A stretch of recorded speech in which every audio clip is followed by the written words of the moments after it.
మహాదేవుడును మన రక్షకుడైన యేసుక్రీస్తు వారి పవిత్రమైన నామంలో ఈ ఆరాధనలో పాలు పొందులు పొందిన మీ అందరికీ వందనాలు. అందరికీ వందనాలండి. ఒకసారి స్తోత్రం చెల్లిద్దామా? హల్లెలూయా. ఈ రోజున మనం బైబిల్ గ్రంథంలో నుంచి ఒక సంగతిని నేర్చుకుందాం. ఈ క్రిస్మస్ దినాలలో ఇది మొదలుకొని ప్రతిసారి కూడా క్రిస్మస్ సందేశాన్ని నేను మీకు అందిస్తాను. చెబుతున్న మాటలు వినడానికి ప్రయత్నం చేద్దాం. దేవునికి మహిమ కలుగును గాక. ఈనాటి మన అంశం దేవుని ప్రత్యక్షత. మన అంశం దేవుని ప్రత్యక్షత. రాసుకోండి. మన అంశం పేరు దేవుని ప్రత్యక్షత. ఇక మనం నేరుగా అంశంలోనికి వెళదాం. క్రొత్త నిబంధన గ్రంథంలో 191వ పేజీలో అపోస్తలుడైన పౌలు తిమోతికి వ్రాసిన మొదటి పత్రిక 3వ అధ్యాయం 16వ వాక్యాన్ని చదవగలిగిన వాళ్ళు చదివి వినిపించండి. నిరాక్షేపముగా దైవ భక్తిని గూర్చిన మర్మము గొప్పదై ఉన్నది. ఆయన సశరీరుడుగా ప్రత్యక్షుడయ్యను. చాలండి. ఇక జాగ్రత్తగా ఈ మాటలు మనం విందాం. భక్తుడైన పౌలు చెబుతున్న మాట ఏమిటంటే, నిరాక్షేపముగా దైవ భక్తిని గూర్చిన మర్మము గొప్పది అని చెబుతూ, ఆయన సశరీరుడుగా ప్రత్యక్షుడయ్యను అని వ్రాయబడింది. ఆయనట సశరీరుడుగా ప్రత్యక్షుడయ్యను. సశరీరుడుగా అంటే శరీరముతో. ఇప్పుడు మనకున్నటువంటి ఎలాంటి శరీరం మనకైతే ఉందో అలాంటి శరీరంతోనే ఆయన ప్రత్యక్షమయ్యాడు అని ఆయన చెబుతున్నాడు. మనం గమనిస్తే ఒకవేళ యేసుక్రీస్తు ప్రభుల వారు దేవదూతలలాగా దేవదూతల స్వభావాన్ని ఏమైనా ధరించుకున్నాడేమో అని ఒకవేళ కొందరు భ్రమపడతారు. కాబట్టి ఆయన ధరించిన శరీరం అచ్చం మనలాంటి శరీరమే అని బైబిల్ చెబుతోంది. దేవుడు ఆయనను పాప శరీరాకారముతో పంపి అని కూడా రోమపత్రికలో ఉంటుంది. అంటే దేవుని శరీరం అంటే యేసుక్రీస్తు శరీరం ఎలాంటి శరీరం? మనకు ఎలాంటి శరీరం ఉందో అలాంటి శరీరమే. అందుకే హెబ్రీ గ్రంథకర్త కూడా అంటాడు, ఆయన ఎంత మాత్రమును అబ్రహాము సంతాన స్వభావమును ధరించుకొనక, దేవదూతల స్వభావమును ధరించుకొనక అబ్రహాము సంతాన స్వభావమును ధరించుకున్నాడు అని 2వ అధ్యాయం 14 నుంచి చదివితే ఉంటుంది. యేసుక్రీస్తు ప్రభులు వారు ధరించిన శరీరం ఎలాంటిది అంటే, అబ్రహాము ఎలాంటి శరీరం అయితే ధరించుకొని ఉన్నాడో అచ్చం అలాంటి శరీరమే. దేవదూతల స్వభావాన్ని ధరించుకోలేదు ఈయన యేసు ప్రభు. మనకు ఎలాంటి శరీరం ఉందో అలాంటి శరీరమే. ఎందుకు? అక్కడే అంటాడు 2:14 ఏమంటాడంటే, కాబట్టి ఆ పిల్లలు రక్తమాంసములు గలవారైనందున ఆ ప్రకారమే మరణం యొక్క బలము గలవానిని అనగా అపవాదిని మరణము ద్వారా నశింపజేయుటకును జీవితకాలమంతా మరణ దాస్యమునకు లోబడిన వారిని విమోచించుటకై ఆయన కూడా రక్తమాంసములలో పాలివాడు ఆయను అని బైబిల్లో ఉంది. ఆయన రక్తమాంసాల్లోనే పాలివాడయ్యాడు తప్ప దేవదూతల స్వభావాన్ని ధరించుకోలేదు. కాబట్టి ఆయన సశరీరుడుగా ప్రత్యక్షుడయ్యను అన్నాడు. ఇప్పుడు ఆయన అని ఎవరి గురించి మాట్లాడుతుంది బైబిల్? యేసుక్రీస్తు ప్రభుల వారిని గురించి ఇక్కడ మాట్లాడుతుంది. నా దగ్గర ఒక బైబిల్ ఉంది. పవిత్ర గ్రంథం వాడుక భాషలో బైబిల్ అని ఒక బైబిల్ ఉంది. దానిలో ఏం రాశాడు అంటే, దేవుడు శరీరముతో వెల్లడి ఆయను అని రాస్తుంది. దేవునికి మహిమ కలుగునగాక. దేవుడు శరీరముతో వెల్లడి అయ్యాడు అని ఉంది. అంటే ఆయన శరీరాన్ని ధరించాడు. అంటే ఆయనంటే ఎవరో వాడుక బైబిల్లో ఉంది. ఎవరట ఆయన? దేవుడు అని రాయబడింది. దేవుడు శరీరంతో వెల్లడి అయ్యాడు, కనబడ్డాడు. శరీరాన్ని తొడుక్కున్నది ఎవరు? దేవుడు. ఇది గుర్తుపెట్టుకోవాలి. యేసు ప్రభు అన్నామనుక మనం ఆయన దేవుడు కాదనేవాళ్ళు చాలామంది ఉన్నారు కాబట్టి ఈ మాటలు నేను మీకు చెబుతున్నాను. ఆయన శరీరముతో వెల్లడి అయ్యాడు అంటే దేవుడు అని రాయబడింది. దేవునికి మహిమ కలుగును గాక. అంటే దేవునికి శరీరం ఉందా? దేవునికి శరీరం ఉంటుంది అసలు? ఉండదు. దేవుడు ఎలా ఉంటాడు? దేవుడు ఆత్మ అని బైబిల్లో ఉంది. ఆత్మకు మనలాగా శరీరం ఉండదు. ఇది మనం గుర్తుపట్టాలి. దేవుడు శరీరాన్ని తొడుక్కొని వచ్చాడు అని అక్కడ అన్నాడు. కింగ్ జేమ్స్ వెర్షన్ ఇంగ్లీష్లో కనుక మనం గమనిస్తే అక్కడ ఏం రాశాడంటే God was manifested in the flesh అన్నాడు. దేవుడు శరీరంతో దిగి వచ్చాడు, వెల్లడి అయ్యాడు అని అర్థం. కింగ్ జేమ్స్ వెర్షన్ మీరు చదవండి కావాలంటే. తర్వాత రివైజ్డ్ స్టాండర్డ్ వెర్షన్ అని ఒక వెర్షన్ ఉంది. దాంట్లో he was manifested in the flesh అన్నాడు. He was manifested in the flesh అన్నాడు. హీ అన్న దగ్గర ఫుట్ నోట్లో రాస్తాడు మళ్ళీ గాడ్ అని. అంటే దేవుడు శరీరంతో వెల్లడి అయ్యాడు. ఇదే పౌలు భక్తుడు చెబుతున్నాడు, ఆయన సశరీరుడుగా ప్రత్యక్షుడయ్యను అన్నాడు. ప్రత్యక్షత అంటే ఏమిటి? ప్రత్యక్షత అన్న మాటకు అర్థం ఏమిటి అంటే, తెలుగులో మనం చెప్పాలంటే కనబడుట, వెల్లడి అగుట, ముసుగు తీసివేయుట, బహిర్గతమగుట, దాగకుండా ఉండుట, ఇవన్నీ కూడా తెలుగులో మనకు అర్థాలు. ప్రత్యక్షత అంటే ఏమిటి? కనబడుట అంటే ఇక రహస్యమేమీ లేదు, ఇక దాక్కున్నదేమీ లేదు, వెల్లడి అయ్యాడు అని అర్థం. కనబడ్డాడు, ముసుగు తీసివేయబడింది, వెల్లడి అయ్యాడు, ప్రత్యక్షమయ్యాడు అంటే ముఖాముఖిగా చూడడం అని అర్థం. దేవుణ్ణి ముఖాముఖిగా చూడగలిగే స్థాయిలోనికి దేవుడు దిగి రావడమే ప్రత్యక్షత. దేవునికి మహిమ కలుగునగాక. ఎలా వచ్చాడట? శరీరముతో దేవుడు ఈ భూలోకానికి వచ్చాడు. ఇది మనం గుర్తుపట్టాలి. అయితే దేవుని ప్రత్యక్షతలు ఈయన శరీరంతో ఈ భూమి మీదకి వచ్చినప్పుడే కాదు, ఈయన శరీరంతో రాక మునుపు కూడా దేవుని ప్రత్యక్షతలు ఉన్నాయి. అర్థం చేసుకోవడానికి ప్రయత్నించండి. ఎందుకంటే వాక్యమై ఉన్న దేవుని సంఘ సభ్యులు కాబట్టి వాక్యం మీకు అర్థమవుద్దని నేను అనుకుంటున్నాను. ఒకవేళ ఏదైనా డౌట్ వస్తే అయిన తర్వాత అడగండి. చదువుకున్న వాళ్ళు ఉన్నారు కాబట్టి ఈ విషయాలు పరిశీలించండి.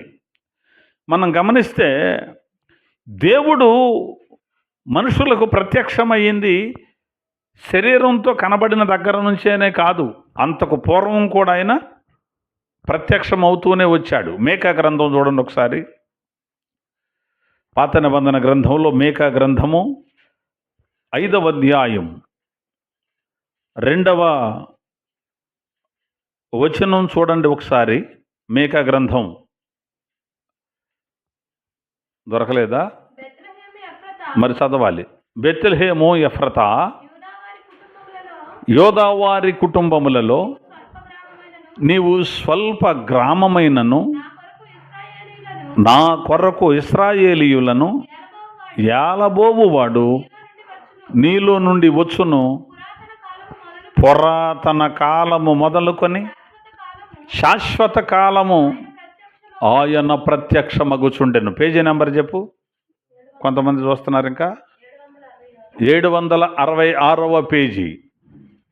ఎందుకంటే వెనక్కి వెళ్ళిపోయి ఆ లైన్లో చూస్తున్నారు మన సహోదరులు, కొంతమంది సహోదరీలు. అందుకని పేజీ నెంబర్ కూడా నిన్ను చెప్పమన్నాను. అసలు పేజీ నెంబర్ నేనే ఇక్కడ ఇచ్చేసి చెప్పాను. సరే, రైట్. బెత్లెహేము ఎఫ్రతా అన్నాడు. బెత్లెహేముకు ఉన్నటువంటి పూర్వపు పేరేమిటి? పాత పేరేమిటంటే ఎఫ్రతా అంటారు. బెత్లెహేము ఎఫ్రతా అని మాట్లాడుతూ నీలో నిన్ను అంటే ఇశ్రాయేలుని ఏలబోవాడు నీలో నుంచే వస్తాడు. నీలో నుంచే రావడం ఏంటి అంటే అదే ఊరిలో నుంచి వస్తాడు, బెత్లెహేము నుంచి వస్తాడు.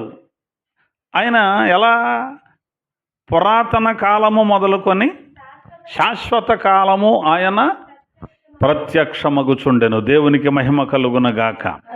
పురాతన కాలము మొదలుకొని శాశ్వత కాలం ఆయన ప్రత్యక్షం అవుతున్నాడు. మరి ఇక్కడ ప్రత్యక్షమయ్యాడు అన్నాడు కదా పౌలు శరీరంతో. ఈ ప్రత్యక్షత వేరు. చెబుతాను, జాగ్రత్తగా విందాం. దేవుడు శరీరాన్ని తొడుక్కొని మనిషిగా రాకముందు దేవుని ప్రత్యక్షతలు ఎలా ఉండేవి అంటే, దేవుడు అవసరం వచ్చినప్పుడు ఏదైనా ఒక భక్తుని దగ్గరికి రావాలనుకున్నప్పుడు, అతనితో మాట్లాడాలనుకున్నప్పుడు అతనికి కనబడే స్థాయిలో దిగి రావడం, అతనితో మాట్లాడడం, ఆ పని ముగించుకోవడం, మళ్ళీ వెళ్ళిపోవడం. వచ్చి స్టాండర్డ్గా నికరంగా ఉండడం, వచ్చి అక్కడ ఉండిపోయే దేవుడు కాదు. ఆ భక్తుని యొక్క ప్రార్థనకు జవాబిస్తాడు, లేకపోతే భక్తులతో ఏదైనా మాట్లాడాలనుకున్నప్పుడు వస్తాడు, మాట్లాడతాడు, మళ్ళీ వెళ్ళిపోతాడు. థియోఫనీ అంటారు దీన్ని. అంటే ఆయా భక్తులకు ఆయా కాలాల్లో ఆయా సందర్భాల్లో ఆయన ప్రత్యక్షం అవుతాడు. గ్రీకులో ఈ ప్రత్యక్షత రెండు విధాలుగా ఉంటుంది గ్రీకు భాషలో. థియోఫనీ అంటారు. థియోఫనీ అంటే దేవుడు రావడం, తన పనేమిటో చూసుకోవడం, అంటే వాళ్ళతో మాట్లాడి ముగించుకోవడం, వెళ్ళిపోవడం. అయితే రెండవది క్రిస్టోఫనీ అంటారు. అంటే దేవుడు శరీరాన్ని తొడుక్కొని భూమి మీదకి వచ్చేసాడు. దేవునికి మహిమ కలుగునగాక. శరీరాన్ని తొడుక్కొని ఎక్కడికి వచ్చాడు? ఈ భూమి మీదకి వచ్చేసాడు. పని ముగించుకొని వెళ్ళిపోవటం, మళ్ళీ రావడం ఇలా కాదు. మనలో మనగానే ఉన్నాడు. మనుషుల్లాగానే బ్రతికాడు. ఆయన కూడా మానవుడిగానే ఈ భూమి మీద పుట్టాడు. ఆయన కూడా ఈ శరీరంతోనే పుట్టాడు. ఆయనలో కూడా ఈ రక్త మాంసాలు ఉన్నాయి. ఆయనకి కూడా ఆకలి అవుతుంది, ఆయనకు కూడా అలసట ఉంటుంది, ఆయనకు కూడా నిద్ర వస్తుంది. ఆయన కూడా మనిషి ఎలా ఉన్నాడో అలాగే ఉన్నాడు. ఇది మనం గుర్తుపెట్టుకోవాలి. క్రిస్టోఫనీ అంటారు. అంటే ఇక దేవుని యొక్క స్థానాన్ని విడిచిపెట్టి సంపూర్ణ మానవుడిగా 100% మనిషిగా ఈ భూమి మీదకు దేవుడు శరీరధారిగా దిగి వచ్చాడు. దేవునికి మహిమ కలుగునగాక. అందుకే ఈ యేసుక్రీస్తు ప్రభులు వారు కార్చిన రక్తాన్ని బైబిల్ చెబుతుంది దేవుని రక్తము అని బైబిల్లో ఉంటుంది. దేవుడు తన స్వరక్తం ఇచ్చి సంపాదించిన సంఘం అంద బైబిల్. యేసయ్య రక్తం దేవుని రక్తం అని ఎందుకు పిలువబడింది అంటే, దేవుడే మనిషిగా దిగి వచ్చాడు. అయితే ఇక్కడ మనం ఒక సత్యాన్ని గమనించాలి. మనమందరం ఆదాము అనే ఒక వ్యక్తిలో నుంచి వచ్చిన వాళ్ళం. ఆదాముతో సంబంధం లేకుండా యేసుక్రీస్తు ప్రభుల వారు వచ్చినవాడు. ఇది గుర్తుపట్టండి. ఆదాములో నుండి మనమంతా వచ్చాం, కానీ ఆదాముతో సంబంధం లేకుండా యేసు అనేటువంటి ఆయన ఈ భూమి మీదకి దిగి వచ్చాడు. దేవునికి స్తోత్రం కలుగునగాక. అందుకే ఈయనను కడపటి ఆదాము అని పిలిచారు. కాబట్టి ఈ దేవుడు మానవుడిగా దిగి రావడాన్నే క్రిస్మస్ అంటారు. క్రైస్ట్ మాస్ అంటే ఆరాధన. క్రైస్ట్ అంటే క్రీస్తుని ఆరాధించడమే క్రిస్మస్ అంటే కదా. కాబట్టి దేవుడు మానవుడిగా దిగి వచ్చాడు. ఇది మనం గుర్తుపట్టాలి. ఈ దేవుడు మనిషిగా ఎందుకు రావాలి? దేవుడు మనిషి ఎందుకు అవ్వాలి? అంత అవసరం ఏమొచ్చింది? ఏదో ఒక కారణం ఉండాలి. లేకపోతే సాక్షాత్తు దేవుడే శరీరాన్ని దొడుకొని మనుషులలో మనిషిగా ఎందుకు బ్రతకాలి? పరలోకంలో ఉన్న దేవుడు, మహామహిమలో నివాసం ఉన్న దేవుడు, కోటాను కోట్ల దేవదూతలతో నిత్యము పరిశుద్ధుడు పరిశుద్ధుడు పరిశుద్ధుడు అని ప్రతిగానాలతో స్తుతింపబడుతున్న దేవుడు ఎందుకు రావాలి? పరలోకాన్ని వదిలిపెట్టి భూమి మీదకి మనిషిగా రావాలి అంటే ఏదో ఒక పెద్ద కారణం ఉండాలి.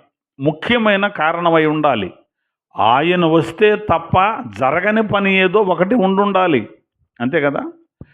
ఇప్పుడు మనమే కారణం లేకుండా ఏ పని చెయ్యం, ఓకేనా. కారణం లేకుండా నేను పని చేస్తామా? ఉదయాన్నే లేచి హడావుడిగా బయలుదేరి ఎక్కడికి వెళ్తామో తెలియకుండా ఇటుబడితే అటు పోయి వెళ్ళిపోతుంటాడు మనిషి. ఏదో ఒక పని ఉంటుంది కదా. ఏ పని చేసినా ఒక కారణం ఉంటేనే చేస్తాం, లేకపోతే మనుషులమైన మనమే ఏ పని చెయ్యం. ఇప్పుడు కుర్చీ కొన్నాం, ఎందుకు? ఒక కారణం ఉంది కదా. ఈ బల్ల ఎందుకు? మనకి ఒక కారణం ఉంది. పైన ఫ్యాన్ ఎందుకు? ఒక కారణం ఉంది. మంచం ఒకటి కొన్నాం, ఎందుకు? ఒక కారణం. బండి కొనుక్కున్నాం, ఎందుకు? కారణం ఉంది. ఇల్లు ఎందుకు? ఒక కారణం ఉంది. వాటిలో మన నివాసం ఉండాలి కనుక, చెమట పట్టకుండా ఫ్యాన్ తిరగాలి కనుక ఫ్యాన్ కొన్నాం. నిద్ర వచ్చినప్పుడు పడుకోవడానికి మెత్తగా ఉండాలి కాబట్టి మంచం కొని పరుపు వేసాం, ఒక కారణం ఉంది. లక్షల రూపాయలు ఖర్చు పెట్టి భవనాలు ఎందుకు నిర్మిస్తున్నాం? ఒక కారణం ఉంది. ఏ పని చేయడానికైనా ఏముంది? ఒక కారణం ఉంది. మనుషులమైన మనమే ఏదైనా ఒక పని చేయాలంటే ఏ కారణం లేకుండా చేయమే. మరి దేవుడు ఈ భూమి మీదకు దిగి వచ్చాడు. ఏం అవసరం? అంత అవసరమే వచ్చింది ఆయనకి. ఆయనకి ఏదన్నా పని ఉంటే మనుషులతో మనతో చేయించుకోకూడదా? చేయించుకోగలడు. కానీ మనము కూడా చేయలేని పని, మన వల్ల కాని పని ఒకటి ఉంది. అందుకోసం దేవుడు శరీరంతో వెల్లడి అవ్వవలసి వచ్చింది, పుట్టవలసి వచ్చింది, మనిషి అవ్వవలసి వచ్చింది. ఆయన మనిషి అయ్యాడు గనుక ఈ రోజున చాలామంది ఏమంటున్నారంటే అది ఆయన మనిషే, దేవుడు కాదు. అదిగో మనలాగే ఆయనకు నిద్ర వచ్చింది, అదిగో మనలాగే భోజనం చేశాడు, అదిగో మనలాగే ప్రార్థన చేస్తున్నాడు, మనలాగే ఆయనకి అన్నీ ఉన్నాయి కాబట్టి ఆయన దేవుడు కాదు అనుకుంటున్నారు కొంతమంది. కానీ ఆయన దేవుడు అని బైబిల్ గ్రంథం చెబుతోంది. ఈ దేవునికి యేసు అనే పేరు పెట్టక మునుపు, యేసుగా ఈ భూమి మీదకి రాక మునుపు ఆయనకున్న మరొక పేరు యెహోవా. దేవునికి మహిమ కలుగునగాక. తండ్రి అనబడిన యెహోవా కాదు ఈయన. ఈయన వేరు. తండ్రి అనబడిన ఆయన కూడా యెహోవాయే, యేసుగా పిలువబడిన ఆయన కూడా యెహోవాయే, పరిశుద్ధాత్ముడు కూడా యెహోవా అని పిలువబడ్డారు. అంటే ముగ్గురు యెహోవాలు ఉన్నారా అని మీరు అడగవచ్చు. బైబిల్ అలాగే చెప్పింది, ఓకే. బైబిల్ అలాగే చెప్పింది. ఈయన దిగి వచ్చాడు గనుక, తను తాను తగ్గించుకున్నాడు గనుక కుమారుడు అని పిలువబడ్డాడు. దేవునికి స్తోత్రం కలుగునుగాక. కుమారుడు ఎవరు? ఈ కుమారుడు రేపు తెలుసుకుందాం ఈ అంశాన్ని. ఈ కుమారుడు ఎవరని తర్వాత అంశాన్ని మనం తర్వాత తెలుసుకుందాం. రేపు నేర్చుకోబోయే అంశం అదే. మొత్తం మీద దేవుడు మానవుడిగా దిగొచ్చాడు అంటే ప్రత్యక్షమయ్యాడు. ఏదో కారణం ఉండాలి. ఏ కారణం ఉండుంటుంది? చాలా కారణాలు ఉన్నాయి. 2 కారణాలే చెబుతాను, చూద్దాం. బైబిల్ గ్రంథంలో నుంచి 2 కారణాలు చెబుతా, పేజీ నెంబర్తో సహా చెబుతాను. చూడండి, 222వ పేజీలో క్రొత్త నిబంధన గ్రంథం. ఆయన ఎందుకు ప్రత్యక్షమయ్యాడో చూద్దాం. యోహాను రాసిన మొదటి పత్రిక 3వ అధ్యాయం 5వ వాక్యాన్ని చదువుదాం. యోహాను రాసిన మొదటి పత్రిక 3వ అధ్యాయం 5వ వచనం. పాపములను తీసివేయుటకై ఆయన ప్రత్యక్షమయ్యాడు. చాలు, ఇక్కడ వ్రాయబడిన మాటను మనం గమనించాలి. పాపములు తీసివేయుటకై ఆయన ప్రత్యక్షమయ్యాడు. యేసు ఈ భూమి మీదకు శరీరధారిగా రావడానికి గల ప్రధాన కారణం ఏమిటి?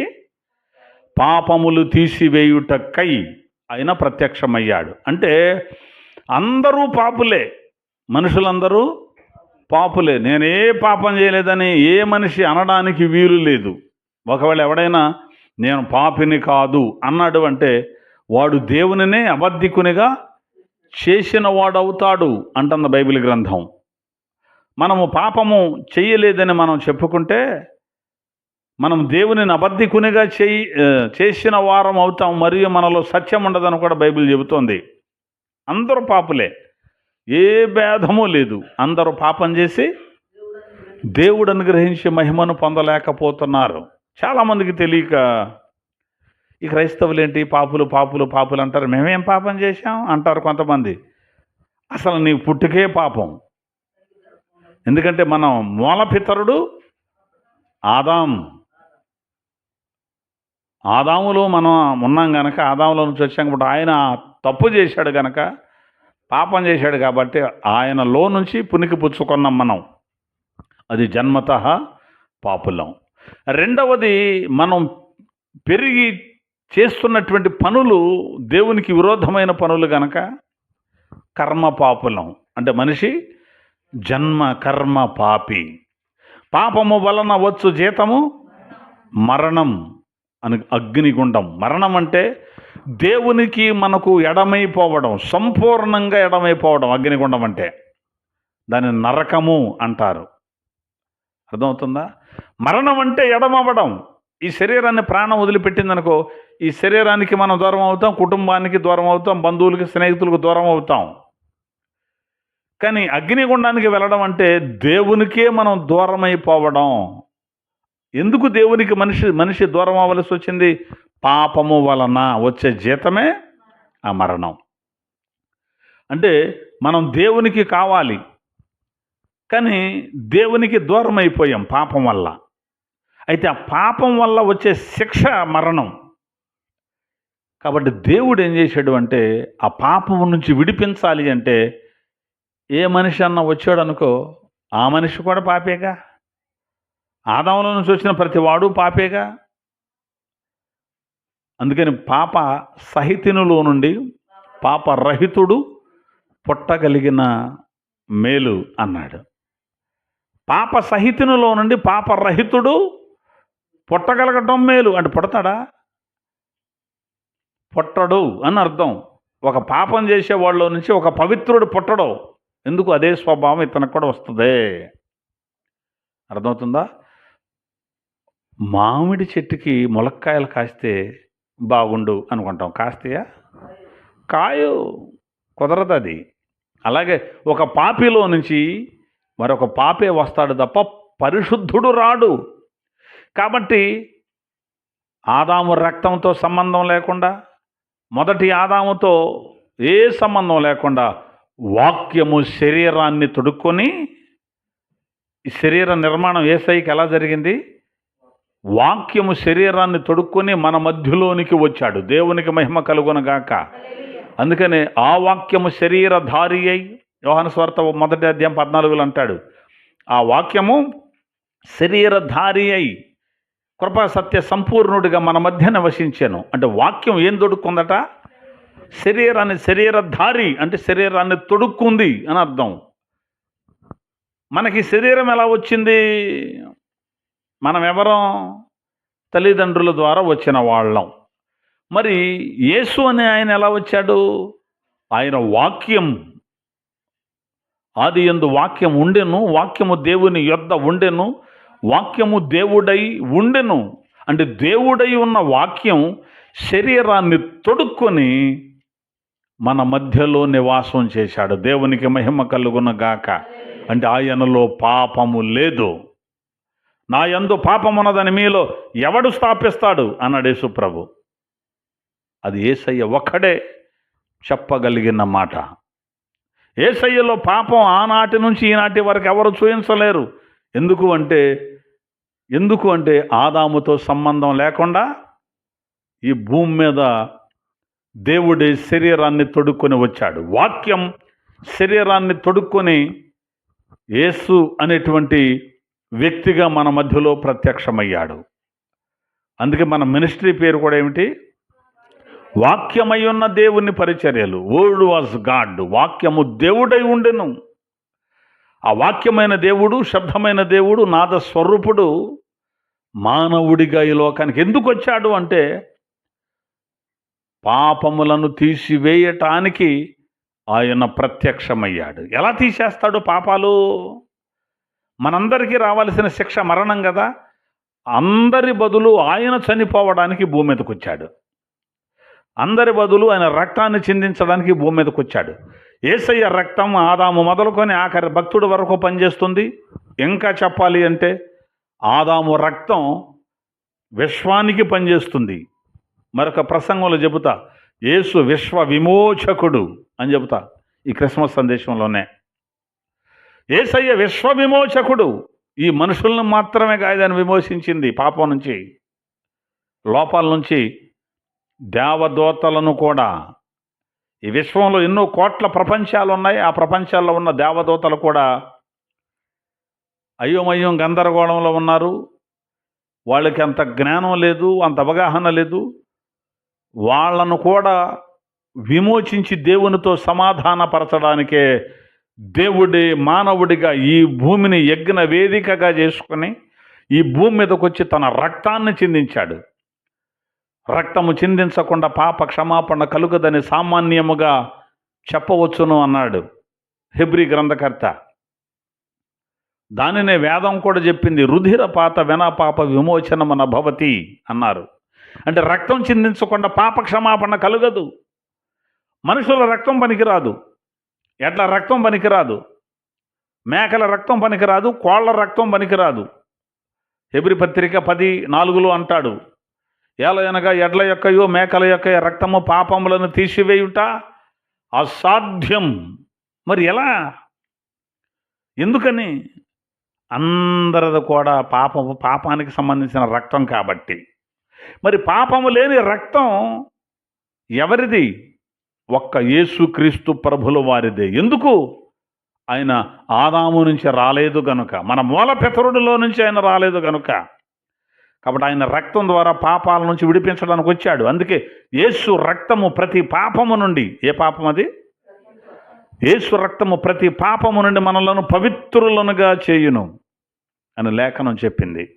కాబట్టి ఆయన రక్తం ద్వారా పాప విమోచన మనకు కలిగింది. నువ్వు జన్మ పాపివైనా, కర్మ పాపివైనా, ఏ పాపివైనా పాపం నుంచి నువ్వు విడిపించబడాలి అంటే యేసయ్య రక్తంలో నువ్వు కడగబడాలి.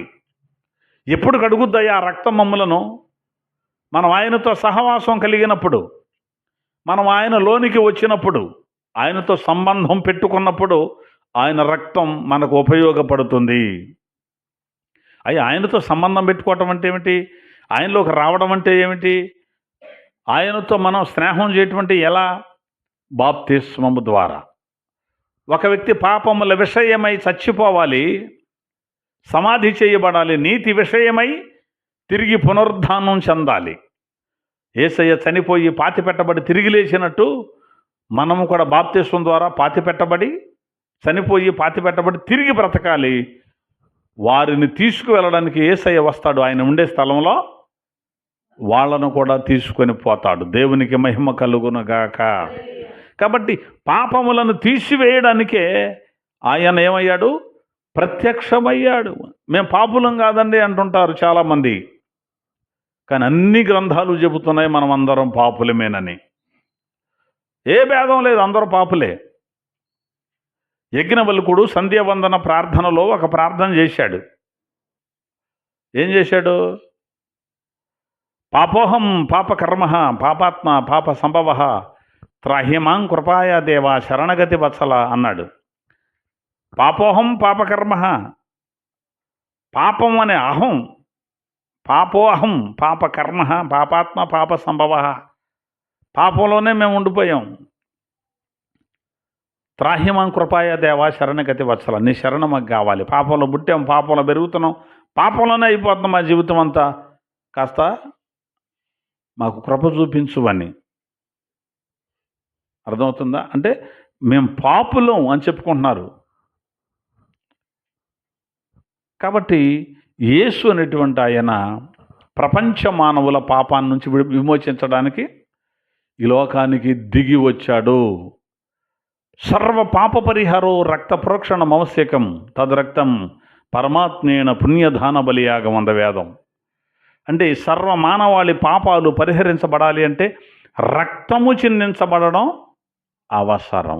ఎవరిది ఆ రక్తం? మేకలది, ఎడ్లది, కోళ్ళది కాదు. తద్రక్తం పరమాత్మేన పుణ్యదాన బలియాగం.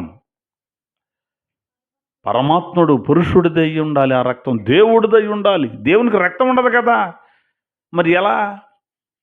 ఆ దేవుడే శరీరంతో వెల్లడి అవ్వాలి, శరీరంతో దిగి రావాలి. దేవుడు శరీరాన్ని తొడుక్కొని భూమి మీదకి రావాలి. ఎందుకు? రక్తం చిందించడానికి. ఆ రక్తం వల్ల పాపాలు పోతాయి కాబట్టి. రక్తాన్ని ఎందుకు ఇచ్చాడు అంటే బలిపీఠ మీద పోయడానికై నేను మీకు ఇచ్చానని లేవియా కాండంలో దేవుడు చెబుతాడు. అంటే ఆ రక్తం ద్వారా పాప విమోచన కలుగుద్ది. కాబట్టి సర్వమానవాళి పాపాలు పరిహరించడానికి దేవుడే మానవుడై దిగి రావాలి. ఇది బైబిల్ గ్రంథం చెబుతోంది. కాబట్టి ఆ పాపము నుంచి విమోచించగలిగిన వాడు దేవుడే. దేవుడు దేవుడిగా వస్తే చంపబడడానికి కుదరదు. దేవుణ్ణి దేవుడిగా ఆయన దిగొస్తే చంపలేము, అసలు మనం ఆయన చూడలేము. దేవుడు సూర్యుడితో పోల్చుకున్నాడు. సూర్యుడిని చూడగలుగుతారు ఎవరైనా? అసలు చేరగలుగుతారా సూర్యుడిని ఎవరైనా? సూర్యుడిని చేరగలుగుతారా? ఇప్పుడు మామూలుగా ఇప్పుడు కనబడుతున్న ఈ సూర్యుడే కాస్త భూమికి దగ్గరకు వచ్చాడు అనుకుంటామా మనం? మరి కోటాను కోట్ల సూర్యులు కూడా ఆయన ముందు పనికిరారు, అంత తేజోమయుడు దేవుడు. దివ్యతి ఇతి దేవహ అంద వేదం. అందుకే అంటే దేవుడు వెలుగై ఉన్నాడు. మనం ఆ వెలుగును చూడలేము, తట్టుకోలేము. దేవుడు దేవుడిగా దిగొస్తే మనం బూడిదన్న కత్తి కనపడద్దాం, కానీ అది కూడా ఉండదు మనం. కాబట్టి అంత వెలుగులో అంత మహిమలో ఉన్న ఆ దేవుడు తన ప్రాణం పెట్టాలి అంటే ఏమవ్వాలి? ఇప్పుడు మనిషి అవ్వాలి, మనిషిగా దిగి రావాలి, అవతరించాలి. అర్థమవుతుందా? మనిషిగా ఆయన అవతరించాలి. అప్పుడు మాత్రమే ప్రాణం పెట్టడానికి కుదురుద్ది. ప్రాణం అంటే ఏమిటి? రక్తము. రక్తము దేహమునకు ప్రాణం. ఆయన ప్రాణం పెట్టాలంటే ఏం కార్చాలి? ఇప్పుడు రక్తం కార్చాలి. యేసయ్య సిలువలో తన అమూల్యమైన రక్తాన్ని కార్చాడు మనందరి కోసం. ఆయన ఎందుకు పుట్టాడు? ఎందుకు శరీరాన్ని తొడుక్కున్నాడు? పాపాలు తీసివేయడానికి. ఎలా తీసేస్తాడు? ఆయన రక్తము ద్వారా తీసేస్తాడు. అంటే ఆయన సిలువలో కొట్టబడాలి, రక్తం కార్చబడాలి, చచ్చిపోవాలి, అందుకొచ్చాడు. ఆయన్నే కాపాడుకోలేకపోయాడు, మనల్నే కాపాడతాడు అంటున్నారు తెలియక. ఆ యజ్ఞ పురుషుడు ఈ భూమి మీదకి ఎందుకు రావాల్సి వచ్చింది అంటే మనుషుల పాపాలు తీసివేయాలి కాబట్టి. ఎలా తీసివేయాలి? తన ప్రాణం పెట్టాలి కాబట్టి, అంటే రక్తం పోవాలి కాబట్టి చనిపోవడానికి వచ్చాడు. చనిపోయాడు, కానీ మరణము ఆయనను బంధించి ఉంచుట అసాధ్యం అని రాయబడింది. కాబట్టి నా ప్రియమైన సహోదరి సహోదరులరా, ఒకవేళ ఇంకా నువ్వు పాపంలో ఉన్నావేమో, పాపం నుంచి నువ్వు విడిపించబడడానికి ఒక దారి ఉంది. నీ తండ్రి దోషాలు, నీ పితరుల దోషాలు, నీవు చేసిన దోషాలు నిన్ను పట్టి పీడిస్తాయి. వాటి నుంచి విమోచించబడాలి అంటే ఒకే ఒక్క దారి. ఏమిటా దారి? యేసే మనకు దారి. యేసయ్యలోనికి రావడమే, యేసయ్యని సొంత రక్షకుడిగా అంగీకరించడమే, యేసయ్య నా పాపాలు క్షమించు అనడమే. ఆయన మన పాపాలు క్షమించాలి అంటే మనం పాపముల విషయమై చచ్చిపోవాలి. అంటే యేసయ్యలోనికి మనం వెళ్ళిపోవాలి, క్రీస్తులోనికి మనం ప్రవేశించాలి. అంటే బాప్తిస్మాన్ని పొంది సంఘంలో చేర్చబడాలి. లోకంలో నుంచి క్రీస్తులోనికి రావడమే బాప్తిస్మం. అర్థమైందా? లోకంలో చనిపోయి క్రీస్తులో పుట్టడమే బాప్తిస్మం. ఒకడు క్రొత్తగా జన్మించితేనే కానీ వాడు దేవుని రాజ్యంలో ప్రవేశింపలేడు అన్నాడు. దేవునికి స్తోత్రం చెబుదాం ఒకసారి. హల్లెలూయా. కాబట్టి దేవుడు శరీరంతో వెల్లడి అయ్యాడు. ఎందుకు? పాపాలు తీసివేయడానికి. కాబట్టి రక్తం చిందించకుండా పాప క్షమాపణ కలగదు. ఆ దేవుడే భూమి మీదకు మానవుడికి దిగొచ్చి రక్తం చిందించాలి. అందరం పాపలం, ఇది గుర్తుపట్టాలి ముందు. దాని నుంచి విమోచించడానికి దేవుడే దిగి ఈ భూమి మీదకి వచ్చాడు. ఆయన ఆ పని మీద వచ్చాడనమాట. ఆయన వచ్చిందే పాపులను రక్షించడానికి. క్రీస్తు యేసు లోకమునకు, బైబిల్ చదవట్లేదా మీరు? మరి ప్రత్యుత్తరం ఇవ్వాలి. పాపులను రక్షించుటకు క్రీస్తు యేసు లోకమునకు వచ్చాను అని బైబిల్ గ్రంథం చెబుతోంది. వెంటనే అందుకోవాలి, సురుగ్గా అందుకోవాలి. ఆ చూత్తమే కాదు, అంటే చూస్తుంటే మీకు అర్థమవుతుందో లేదో నాకు అర్థం అవ్వాలిగా. లేకపోతే నేను చెప్పుకుంటూ వెళ్ళిపోయాను అనుకోండి, ప్రయోజనం ఉందా? ప్రయోజనం లేదు. మనమందరం ఎవరం? మనమందరం పాపులం. మనుషులందరూ పాపులే. కాబట్టి ఆ పాపం నుంచి విమోచించడానికి దేవుడే శరీరాన్ని దొడుక్కొని ఈ భూమి మీదకి ఆయన వచ్చాడు. అందుకనే దేవుడు శరీరముతో వెల్లడి అయ్యాడు. ఆయన సశరీరుడిగా ప్రత్యక్షమయ్యను. God was manifested in the flesh అన్నాడు. దేవుడి శరీరంతో వెల్లడి ఎందుకు అయ్యాడు? మొదటిగా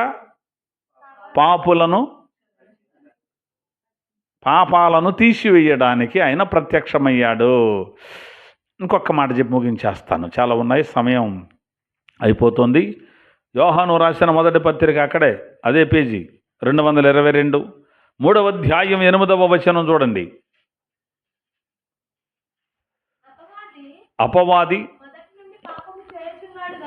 మొదటి నుండి పాపము చేయుచున్నాడు గనుక పాపము చేయువాడు అపవాది సంబంధి. అపవాది యొక్క క్రియలను లయపరచుటకే దేవుని కుమారుడు ప్రత్యక్షమాయను. దేవునికి స్తోత్రం కలుగునుగాక.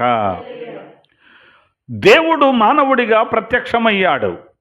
దేవుడు ఎలా? శరీరముతో వెల్లడి అయ్యాడు. ఎందుకు? పాపములను తీసివేయడానికి. రెండవది, ఇప్పుడు మనం చదివాం, అపవాది మొదటి నుండి పాపము చేస్తున్నాడు అని ఉంది బైబిల్లో. కాబట్టి అపవాది క్రియలను లయపరచుటకే దేవుని కుమారుడు ప్రత్యక్షమయ్యను అన్నాడు. స్తోత్రం కలుగునుగాక. అపవాది క్రియలను లయం చేయడానికి. లయం అంటే అంతం చేయటం, పాడు చేయటం, తీసివేయటం, అసలు లేకుండా చేయటం, క్లోజ్ చేయటమే. దేన్ని క్లోజ్ చేసేది? అపవాది క్రియలు అన్నాడు. క్రియలు అంటే పనులు. అపవాది అంటే సాతాను, దుష్టుడు, శత్రువు అని అర్థం. వాడే దేవుని విరోధి. వాడు చేసే పనులను లయం చేయడానికే దేవుని కుమారుడు ప్రత్యక్షమయ్యాడు. అసలు ఆడుకున్న బలం ఏంటనుకుంటున్నారు సాతానుగాడికి? ఇందాక మనం చదివాం. కాబట్టి ఆ పిల్లలు రక్తమాంసములు గలవారైనందున, హెబ్రీ పత్రిక 2:14, ఆ ప్రకారమే మరణము యొక్క బలము గలవానిని, అనగా అపవాదిని అన్నాడు. మరణం యొక్క బలము కలిగిన వాడట అపవాది. అసలు ఆడుకున్న బలం ఏంటనుకుంటున్నారు? మరణం అనే బలం ఉంది ఆడికి. అసలు దాన్నే తీసేయడానికి యేసయ్య వచ్చాడు. అసలు అపవాది గడి క్రియలను లయం చేయడానికే వచ్చాడు. సాతాను గడి క్రియలు ఎలా ఉంటాయి అనుకుంటున్నారు? ఒకటే గుర్తు. మనం చేసే పనులు దేవుని పనులా, దేవునికి సంబంధించినయా, లేకపోతే సాతాను గడికి సంబంధించినయా అనడానికి ఒకే ఒక్క గుర్తు. ఎందుకంటే మనం అపవాది తంత్రములను ఎరగని వారం కాదన్నాడు పౌలు. మనం కూడా ఎరిగి ఉండాలి వాడి క్రియలు, అంటే వాడు పనులు. అపవాది క్రియలను మనం ఎరిగి ఉండాలి. ఎట్లా తెలుసుకోవాలి? ఒకటే గుర్తు. వాడు పనులు ఎలా ఉంటాయంటే దేవుడు ఇది మంచిది అన్నాడు అనుకో, తనకు ఆపోజిట్ అంటాడాడు, అది చెడ్డది. ఇది తింటే మీరు చచ్చిపోతారు అన్నాడు అనుకో, దేవుడు చావనే చావరు అంటాడు అపవాది. అదే వాడు పనులు అయ్యే. దేవుడు ఏదైతే తన లేఖనాల్లో రాయించాడో, ఏ విషయమైతే దేవుడిది సత్యం అన్నాడో, దానిని అసత్యం అని చెప్పటమే ఆడి పని. అంటే క్రియలు అంటే అయ్యే. ఇది గుర్తుపట్టండి. ఇలా చేయండి అని దేవుడు ఏదైతే ఆజ్ఞాపించాడో అంతగా పట్టించుకోవలసిన అవసరం లేదు. అది అలా చేయని అవసరమే లేదు అంటాడు వాడు. వాడు ఎక్కడో బయట ఉండి ఈ మాటలు చెప్పడం, సంఘంలో ఉండే చెప్పిస్తాడు. అవసరమైతే వాక్యం బోధించే బోధకుల్లో నుంచే చెప్పిస్తాడు. సాతానుగాడు పనిచేసేది సంఘంలోనే. అదెక్కడో లోకంలో వాళ్ళ మీద చూపిస్తే ప్రయోజనం లేదు. అడిగి దేవుని పిల్లలను దేవుని పిల్లలు కాకుండా చేయటమే వాడి పని. అందుకని బండ మీద సర్పపు జాడ మీకు తెలియదు అన్నాడు బైబిల్లో. ఇసుకలో సర్పం వెళ్తే తెలుసుద్దా? అమ్మో పాము వెళ్ళిందిరా ఇటు అంటాం. బండ మీద వెళ్ళింది ఇప్పుడు తెలుసుద్దా? తెలీదు. బండ సంఘంలో సర్పపు జాడ ఉంది, అది గుర్తుపట్టాలి. మనం ఎలా గుర్తుపట్టాలయ్యా? సాతానుగాడిని ఎలా గుర్తుపట్టాలి? దేవుడు ఏదైతే చెయ్యమంటాడో దాన్ని వద్దని చెబుతాడు, అదే గుర్తు. దేవుడు ఏదైతే వద్దంటాడో దాన్నే చెయ్యి అంటాడు, అదే గుర్తు. సాతాను క్రియలయ్యే. వాటిని లయపరచడానికి దేవుని కుమారుడు ప్రత్యక్షమయ్యాడు. దేవునికి స్తోత్రం కలుగునగాక. కాబట్టి వాక్యానుసారంగా మనము బ్రతకాలి. ఇది బాగా గుర్తుపెట్టుకోండి. నిజ క్రిస్మస్ అంటే వాక్యానుసారంగా బ్రతకటమే. క్రిస్మస్ అంటే ఏమిటి? వాక్యానుసారంగా బ్రతకటమే నిజమైన క్రిస్మస్. అంతే తప్ప 2 జతలు కొత్త బట్టలు కుట్టించుకొని, ఇల్లంతా సున్నం కొట్టి, కొత్త వస్తువులన్నీ కొనుక్కొని, ఆ పూటే బిర్యానీ చేసుకొని, ఆ పూటే చేపలు పట్టుకొచ్చి, ఆ పూటే శానా పట్టుకొచ్చి, ఆ పూటే అబ్రాం పట్టుకొచ్చి, ఆ పూటే పేతురు గారిని పట్టుకొచ్చి. అంటే పేతురు గారు అంటే కొంతమందికి తెలుస్తుంది, యోనా గారంటే కొంతమందికి తెలుస్తుంది, శానా అంటే కొంతమంది తెలుస్తుంది, అబ్రహాం గారంటే కొంతమంది. అబ్రహాం అంటే దేవుడు ఆయన దగ్గరికి వచ్చినప్పుడు ఏది వధించి భోజనం పెట్టాడు, అది అబ్రహాం అంటే. పేతురు గారంటే ముమ్మారు కోడి గుయ్యదనంటే కోడి మాంసం తెచ్చుకోవడం. యోనా గారంటే చేప. మరి శానా అంటే పిగ్. నువ్వేదైనా తెచ్చుకో, ఇవన్నీ తెచ్చుకొని కొత్త బట్టలు కట్టుకొని వండుకున్న పుల్లు తిని, ఏది అందరూ వచ్చే ముందు, చర్చికి ఎప్పుడు వెళ్ళేది అందరూ వచ్చే ముందు ఫుల్లు తిని వెళ్ళి ఫ్యాన్ ఎక్కడుందో చూడటం, మళ్ళీ మెడకాయ కూడా తిరగదు ఎడ చూడటం. ఆ పూటే ఫుల్లు తినేలేడుగా అక్కడ కూర్చొని ఫ్యాన్ కింద కూర్చుంటే ఇట్లా అంటాం. అందరు అల్లులు కానప్పుడు ఇట్లా అంటాం, మళ్ళీ అటు చూడటం. అదే పండగ అంటే. నిద్రపోతున్నాడు డబ్బే, నేను ధ్యానం చేస్తున్నాను, ధ్యానం ఆలకిస్తున్నా బాగా అంటుంటాడు. అర్థమైందా? పండగ అంటే అదే అయిపోయింది పండగ. అలా ఉండకూడదు మనం. పండుగ అంటే ఏంటంటే వాక్యానుసారంగా బ్రతకటమే పండగ. అసలు దైవజనుడు రాశాడుగా, యేసయ్య నాతో ఉంటే రోజూ ఒక పండుగ. ఏడి శేఖమణి గారు రాశారు కదా, ఎంత అద్భుతమైన పాట, ఎంత ఇష్టం అసలు ఆ పాట. యేసయ్య నాతో ఉంటే రోజూ ఒక పండగే, కీడేది దరికి రాదు ఆయనుంటే అండగా. అసలు పండగ అండగ. అసలు ప్రాసలో శిఖమణి గారేనండి ఏదైనా ప్రాసలో మాట్లాడాలంటే కదా. ప్రాస గిలక పలక మొలక శిలక అంతే, వరుస పెట్టి వచ్చేస్తే అంతే. స్టెవెన్సన్ గారు ఒక పాట రాశారా, కరుణామయుని కడవరి పిలుపు అంటే పిలుపు కదా, కృపాకాలపు ఆఖరి మలుపు, పిలుపు మలుపు, తెరువు నీదు హృదయపు తలుపు, యేసుక్రీస్తుని మదిలో నిలుపు, ఇదే నీకు మేలు కొలుపు. బా, తలుపు మలుపు కొలుపు పిలుపు. చూసారా? ప్రాస వచ్చి ఉండాలి ఎప్పుడైనా సరే. పాట రాసేవాడికి ప్రాస తెలిసి ఉండాలి. ఎంత అందంగా ఉంటుందంటే ఆ పాటకప్పుడు అంత బాగుంటుందన్నమాట. అర్థమవుతుందా? కాబట్టి మనం చేయవలసిన పని ఏమిటంటే, క్రిస్మస్ అంటే వాక్యానుసారంగా బ్రతకటమే. అపవాదిగాడి క్రియలను లయపరచడానికి ఆయన వచ్చాడు. మనం ఆయన సంబంధం అయ్యాం కాబట్టి ఆ అపవాదిగాడు చెప్పిన పని చేయకుండా బ్రతకటమే క్రిస్మస్ అంటే. అర్థమవుతుందా? అపవాది ఏదైతే చెయ్యమంటాడో దాన్ని చెయ్యకూడదు. దేవుడు ఏది చేయమంటాడో అదే మనం చెయ్యాలి. మరి విడ్డూరం ప్రార్థనకి వెళ్తే మాత్రం అవి చేయకూడదా, ప్రార్థనకి వెళ్తే మాత్రం ఇది చేయకూడదా అంటుంటారు చూడు. అదంతా సాతానుగాడు కుట్ర. యేసయ్య ఏది చెయ్యమంటే అదే చేయాలి, ఏది వద్దంటే అదే చెయ్యాలి. సాతానుగాడి క్రియలను మనం ఏం చేయాలి? లయపరచాలి, అంటే చంపివేయాలి, లేకుండా చేయాలి సాతానుగాడిని. ఏదైనా ఇంట్లో ఒక కార్యక్రమం జరిగేటప్పుడు సైతానుగాడికి అసలు దారి ఇవ్వకూడదు. మనం దేవుని నామమహిమార్థమే జరగాలి. ఏ కార్యక్రమం ప్రారంభించినా సరే సైతాను గడుగు చోటు ఇవ్వకూడదు. ఓకే. కాబట్టి దేవుడు శరీరముతో వెల్లడి అయ్యాడు. ఆయన సశరీరుడిగా ప్రత్యక్షమయ్యాడు. ఎందుకు దేవుడు శరీరంతో వచ్చాడు? ఒకటి, పాపాలు తీసివేయడానికి. రెండవది, అపవాది క్రియలు లయ్యపరచడానికి ఆయన ప్రత్యక్షమయ్యాడు. కాబట్టి నా ప్రియమైన సహోదరి సహోదరులరా, మనం కూడా యేసయ్య సంబంధం అవుదాం, యేసయ్యలోనికి వెళ్ళిపోదాం, యేసయ్య సంఘంలో చేర్చబడదాం, సాతాను క్రియలను గుర్తుపడదాం, సాతాను గాన్ని మనం మన పాదముల కింద చితక త్రొక్కుదాం. దేవుడి మాటలు మనందరి వినికిడిలో స్థిరపరచునగాక.